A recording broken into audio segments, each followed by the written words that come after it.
Yesus anaaf dhufte ati anaaf dhufte dukkana keessa ifatti na baafte ati anaaf dhufte Yesus anaaf dhufte ati anaaf dhufte gaabii gootee bubbeen tamaate ati anaaf dhufte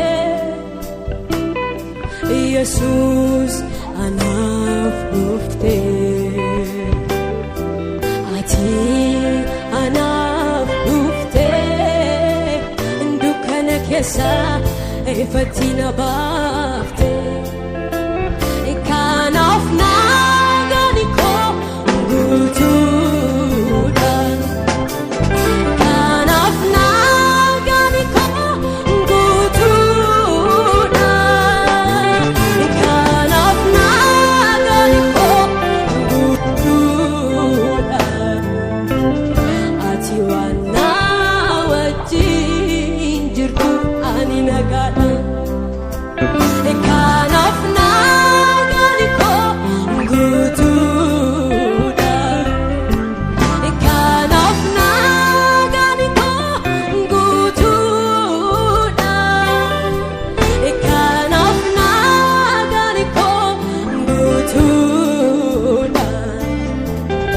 ati waan na wajjin jirtu ani nagaadha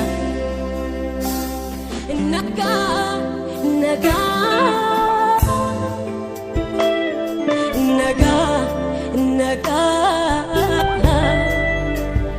manatti jirtu hunduu nagaa fayyaa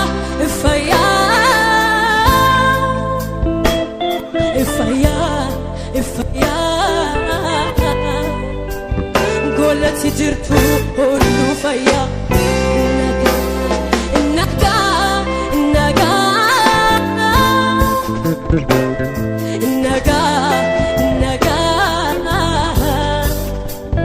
manatti jirtu hunduu nagaa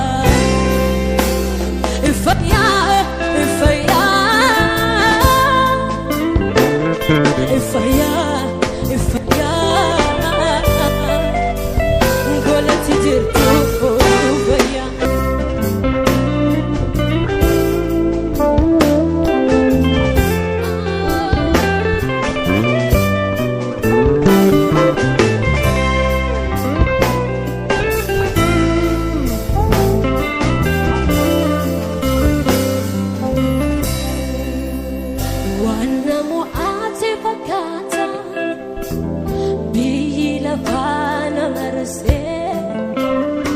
isan jirre beekumsa saasana mul'ise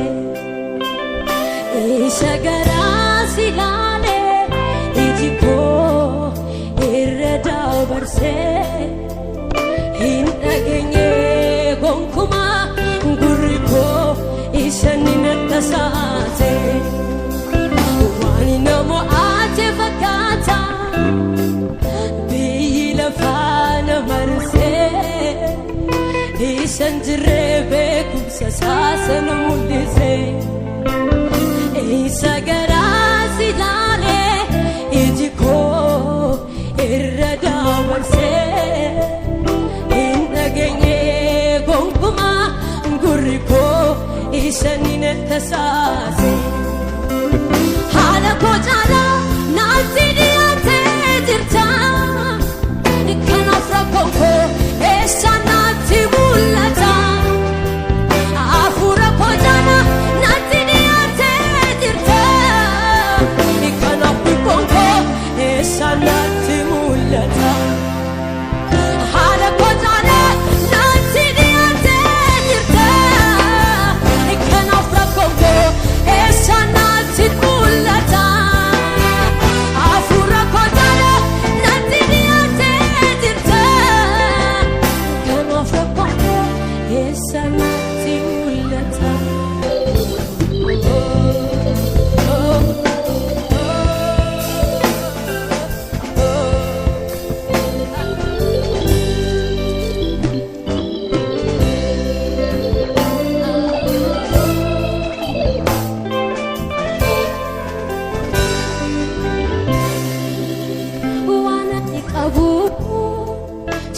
madalu yoni dabe si walalu si sana ilale barako tasanin badu sirkadumni ko wana likabun si madalu yoni dabe si walalu sana ilale barako intasani badu sirkadumni si mana pun finiko anani kabu kabenya ko ine nyunar kabudatu kanko jaki dan mitung